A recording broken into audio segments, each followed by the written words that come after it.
Bila sudah tidak ada majoriti, mana tak boleh nak teruskan lagi. Maaf ya tadi terganggu, line terganggu. Masya Allah. Okey. Saya percaya, ini Azif punya pandangan ya. Ziziral Razali, semoga dimudahkan urusan Datuk Seri Anwar Ibrahim. Okey. Jamaluddin Bidin, sebab MP yang ada kes mahkamah pun ada, ini tak betul. Yes, betul. Senarai itu fake. Dah kita sebut tadi ya, senarai itu fake. Maaf ya. Maaf. Line problem. Saya terpaksa restart ya, restart. Okey. Teruskan ya. Maaf ya. Dah 1000 tadi. Masya Allah. Terima kasih saudara. Okey. So Josimi, unfortunately the timing of the announcement was wrong. Ya, itu pandangan beliau ya. Sebenarnya ada kelebihan ya, apa yang dilakukan, announcement itu dibuat memang ada kelebihan ya. Dan ya sudah tentulah setiap satu tu ada kelebihan, ada kekurangannya. Terima kasih Josimi. Tamir Naresh Kumar, saya rasa ini adalah permainan UMNO untuk memastikan parlimen dibubarkan. Ya, ini ada kaitannya sebab kita dengar juga Lokman Adam juga berpandangan demikian. Tapi saya ingin saya pernah bertanya dengan hal ini. Kalau katakan satu pihak mengatakan dia ada majoriti, sebenarnya majoriti itu mesti dipersembahkan kepada pihak Duli Yang Maha Mulia Seri Paduka Baginda yang di-Pertuan Agong. Kena tunjukkan dan serahkan. Ya, itu cara dia. Jadi maknanya kalau Anwar mengatakan dia ada majoriti, automatically kerajaan hari ini tidak ada majoriti. Dan bila tidak ada majoriti, maknanya kerajaan ini secara mengikut kepada perlembagaan kita, maknanya sudah tidak ada kelayakan untuk menjadi kerajaan. Ini harus kita jelas dulu ni ya. Jangan sampai kalau misalnya dia kata salah saya ada 2 minggu, paling lambatnya 2 minggu. Kena selesaikan ini. Jadi maknanya kalau Datuk Seri Ibrahim mengatakan bahawa dia ada majoriti, dia dipersembahkan pula kepada Duli Yang Maha Mulia Seri Paduka Baginda yang di-Pertuan Agong, maknanya sudah jelas di situ Duli Yang Maha Mulia mesti mengambil tindakan segera dalam tempoh 2 minggu. Jadi maknanya harus selesai. Tak boleh di-drag lagi. Ini bercanggah dengan perlembagaan. Dan kalau misalnya mereka tak mahu, maknanya okey, silakan adakan sidang parlimen. Ya, sidang parlimen tergempar. Boleh. Dan untuk oleh kerana Anwar sudah mempunyai majoriti, dia sudah tak boleh nak membubarkan parlimen sebenarnya. Tak boleh sebab pembangkang sudah ada majoriti. Dan dalam keadaan sekarang ni nak bubar apa? Nak bubar, nak cari penyakit. Dan saya tak setuju kalau ada pihak mengatakan, oh apalah ni Anwar Ibrahim ni kelang kabut lah nak jadi Perdana Menteri. Come on lah brother. Ini bukan masalah Anwar Ibrahim nak jadi Perdana Menteri. Ini serombongan ahli parlimen telah sepakat, termasuk yang dari UMNO. Jadi maknanya yang sebelum ini walaupun UMNO tidak mempunyai agreement dengan PN, tetapi ada sebahagian ahli UMNO yang merasakan kerajaan hari ini sudah tak kuat, tak kukuh, tak boleh nak buat. Ya, tak boleh nak laksanakan. Itu yang menyebabkan mereka pindah untuk mendapatkan ketua yang baru, iaitu Datuk Seri Anwar Ibrahim. Mestilah pembangkang, ketua pembangkang. Jadi jangan kita lihat di sana. Kalau kita kata kalau ketua pembangkang, Anwar Ibrahim lah. Siapa yang jadi ketua pembangkang? Kalau dulu katakan ketua pembangkang dulu sepatutnya ialah Ismail Sabri. Kan Datuk Seri Ismail Sabri. Masa PH memerintah, Ismail Sabri sebagai ketua pembangkang. Jadi kalau jatuh kerajaan PH sepatutnya dan ketua pembangkang tadi menjadi Perdana Menteri lah. Sebab dia kumpulkan ni. Tapi oleh kerana tebuk atap, saya nak betulkan sikit itu. Oleh kerana tebuk atap, UMNO bagi sokongan kepada Muhyiddin dan the gang and the kartel Azwin Ali, Zuraida and the gang. Itu salahnya. Sebenarnya UMNO salah di situ. Strategi UMNO salah dari sudut itu. Sepatutnya UMNO yang menjadi ketua pembangkang ketika itu mendesak supaya mengambil mereka sebagai ketua pembangkang masa itulah sebenarnya sepatutnya menjadi Perdana Menteri. Ketika Pakatan Harapan jatuh, jadi ketua pembangkang sepatutnya ambil alih. Tapi kenapa tak ketua pembangkang ambil alih? Kenapa UMNO tak ambil alih ketika itu? Ini jawapannya. Sebab mereka itu adalah kelompok yang kudeta. Kelompok rampasan kuasa. Ada faham tak tuan-tuan? Bezanya sini, ketua pembangkang itu adalah Anwar Ibrahim. Dan apabila Anwar Ibrahim sebagai ketua pembangkang, apabila ada di kalangan ahli-ahli ataupun MP ataupun wakil rakyat yang berada di dalam kerajaan ataupun tak di luar daripada kabinet, yang merasakan bahawa PN ini sudah tidak boleh melaksanakan kerja-kerja kerajaan. Nampak tak tuan-tuan? Jadi dia nak pergi ke mana? Dia nak pergi ke mana lagi? Dia kena pergi kepada ketua pembangkang. Siapa ketua pembangkang sekarang? Ketua pembangkang sekarang adalah Anwar Ibrahim. Jadi salah strategi UMNO. PAS juga masa itu. Sepatutnya orang sepatutnya ketua pembangkang lah jadi Perdana Menteri. Nampak tak tuan-tuan? Jadi oleh kerana, sebab itu saya kata tadi, oleh kerana di sana melibatkan juga dengan Tun, strategi Tun, dia macam lepas tangan pula. Sebab itulah munculnya Muhyiddin Yassin. Tuan-tuan kalau ingat, saya berulang kali dah cerita hal ni. Kalau ingat petang itu, setelah dibuat sebelah Agung bertemu dengan semua wakil rakyat. Okey? Petang itu dah dapat jawapan. Yang menang kalau antara Mahathir dengan Anwar adalah Anwar. Jangan lupa ini, tuan-tuan.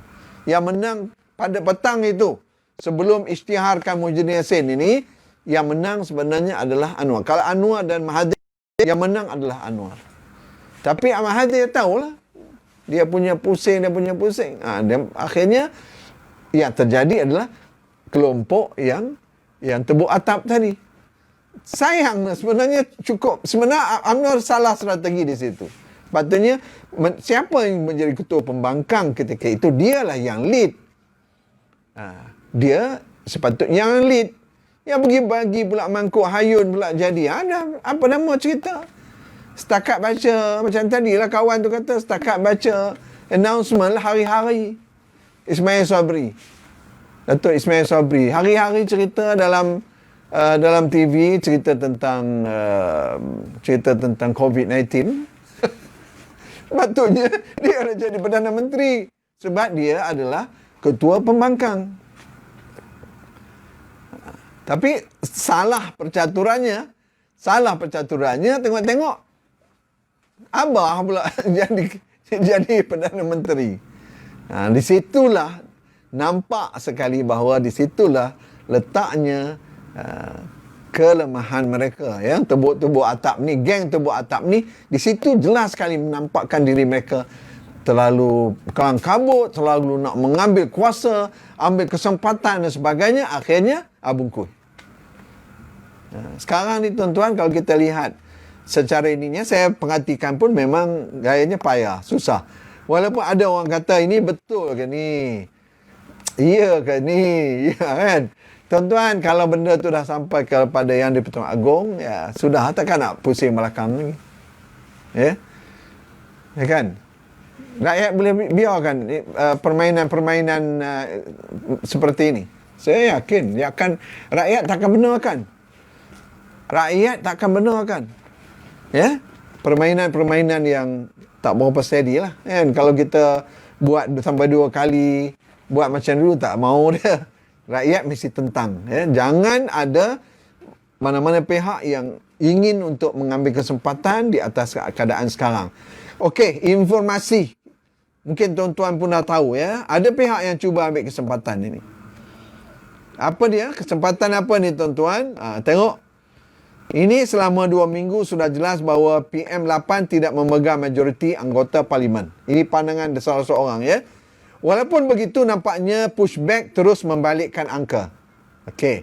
Setelah menggunakan COVID sebagai alasan untuk menggantung demokrasi berparlimen di Malaysia, pentadbiran minoriti kini dituduh berusaha untuk mengunci negara.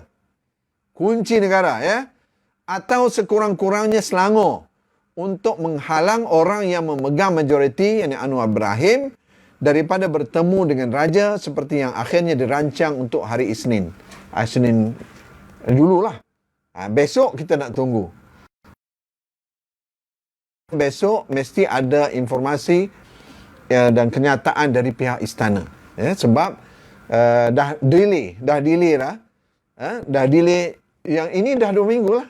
Sebab sebelum ini Anwar Ibrahim dah hantar surat minta pertemuan pada 22 kan? 22 hari bulan. Tapi oleh kerana Agong tak sihat, Agong delay. Delay seminggu lagi. So maknanya dah 2 minggu. Jadi apa kata pakar-pakar perlembagaan mengatakan bahawa mesti settle. 2 minggu mesti settle. Maknanya kita berharap besok mesti ada informasi ataupun kenyataan dari pihak istana. Ya. Okey. Sumber memberitahu Sarawak Report bahawa ni, ingat ya, Sarawak Report ni bukan main-main. Ingat Sarawak Report ni yang mendedahkan skandal, antara skandal terbesar di abad ini, skandal YMDB ini ya. Ni dari Sarawak Report. Maknanya kuat ya, Sarawak Report ni kuat dia punya hujahnya. Bahawa Perdana Menteri sekarang dan timbalannya yang tidak rasmi, Azmin Ali, secara agresif melobi tokoh di Kementerian Kesihatan dan hierarki perubatan Malaysia untuk menyatakan bahawa, dengar baik tuan-tuan, keadaan semasa memerlukan pengembalian total menjelang malam Ahad. Malam Ahad kemarin lah. Ini dah bocor dah ni, dah bocor. Sarawak Report dah bocorkan. Jelas tidak. Nampak tak tuan-tuan? Jelas tidak berlaku. Dan sama. Jelas motif di sebalik keinginan untuk mengunci diri secara tiba-tiba adalah mengenai survival politik untuk PM8 dan Azmin Ali. Seperti yang diumumkan oleh Ketua Pengarah Kesihatan pada hari Jumaat, ya, lonjakan kes di Malaysia sejajar dengan lonjakan kes global. Walaupun berkat rejim yang ketat yang sudah ada, ya, diuruskan oleh Kementerian Kesihatan kita, kes-kes tersebut tidak dapat diabaikan berbanding dengan masyarakat yang punya pergerakan yang lebih bebas. Okey. Daripada 287 kes baru yang direkodkan pada hari Jumaat, hampir separuh dari satu penjara. Tak kisahlah. Tapi apa yang berlaku itu yang rakyat marah. Tiba-tiba muncul pula cerita main golf. Itulah. Saya banyak kali cakap hal ini. Saya kata, di era sekarang ni, kita nak menipu, kita boleh tipu. Memang kita boleh tipu. Tapi, informasi dah nampak. Semua dah bocor sekarang. Kamu baca doa menangis-nangis.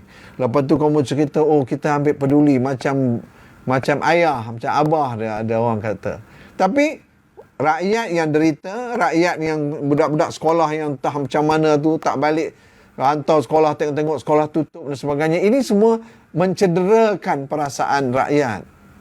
Lalu rakyat dengar macam ni pula, kamu boleh main golf pula. Apa ni? Tuan-tuan ingat tak satu ketika dulu Najib bila berlakunya, tak salah saya, berlaku banjir atau apalah ya, banjir besar 2014 lalu. Waktu yang sama ada menteri PM kita masa itu di luar negeri sedang bercuti. Walau bagaimanapun dia ambil lah juga balik. Dia tinggalkan sekejap, mana dia balik. Ini orang dah nampak dah terbuka dah. Jadi kamu berdoa sampai menangis. Okey, Alhamdulillah. Tapi bila dah jadi macam ini, rakyat marah lah. Boleh pula main. Ada pula walaun kata, bagus, dia kata main golf ni untuk menenangkan fikiran.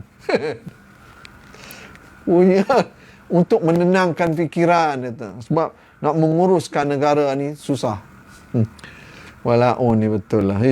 Apalah. Tak adalah. Okey, oleh itu, dia kata, trend yang membimbangkan bagi Malaysia pada masa kenaikan global yang besar tetapi tidak cukup untuk memperoleh pengembalian diri secara besar-besaran, kata para pakar, dan tentu saja tidak cukup membimbangkan bagi persaudaraan sukan PM8 atau PM8 untuk mempertimbangkan membatalkan hujung minggu golf elit mereka yang dirancang di sebuah resort mewah di pantai timur.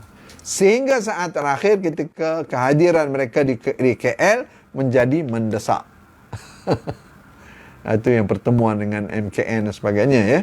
Ternyata dari media sosial bahawa PM telah merencanakan untuk mengambil kesempatan pada hari Jumaat sore untuk pergi ke acara yang sangat mewah. Yang dibiayai oleh peminat perniagaan Taiwan. Nampak tuan-tuan boleh bocor semua dah tuan-tuan. Macam mana ni? Untuk benar-benar menikmati dirinya bermain golf. Dan kemudian bergaul ketika makan malam dengan ratusan yang lain di Lotus Desaru Beach Resort yang sangat mewah. Tengok. Apa? Semua dah bocor. Permainan inilah akan berulang lagi Sabtu dan Ahad. Ini realiti. Ini yang menyebabkan sakitlah. Rakyat memang sakit hati. Saya kalau dengar tadi takut dengarnya brother tu cakap. Marah sungguh dia. Kesian. Bila ada apa yang berlaku kepada isteri dia ya, yang terpaksa balik ke Indonesia kerana meninggal dan sebagainya, dan tak boleh nak ini, terpaksa melalui proses-proses ni semua. Tuan-tuan, inilah realitinya yang sedang kita hadapi, yang mana kalau kita lihat Sarawak Report pun sudah keluarkan informasinya cukup banyak lah cerita informasi-informasi ini di dalam media sosial. Sudah cukup habislah semuanya, bocor dah semua, dah tak boleh nak simpan dah tuan-tuan. Kalau dah macam ni habislah semua. Sebab itu saya katakan apabila kita ini nak buat kerja yang baik, insya-Allah Allah tolong.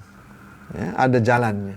Sebab itu selalu sebagai orang Muslim selalu kita ungkapkan hal ini. Hasbunallah, hasbunallah, serahkan kepada Allah. Wa ni'mal wakil, serahkan, maknanya serahkan kepada Allah. Ni'mal maula wa ni'man nasir. Tak ada siapa yang boleh tolong melainkan Allah Subhanahu wa taala. Tapi kena ikhlas. Jangan doa menangis tapi kamu pergi main golf pula, suka-suka pula dengan benda yang tak elok ya. Ini jadi mana gayanya kita katakan kita ini prihatin kepada rakyat. Sudah tentulah mendukacitakan rakyat.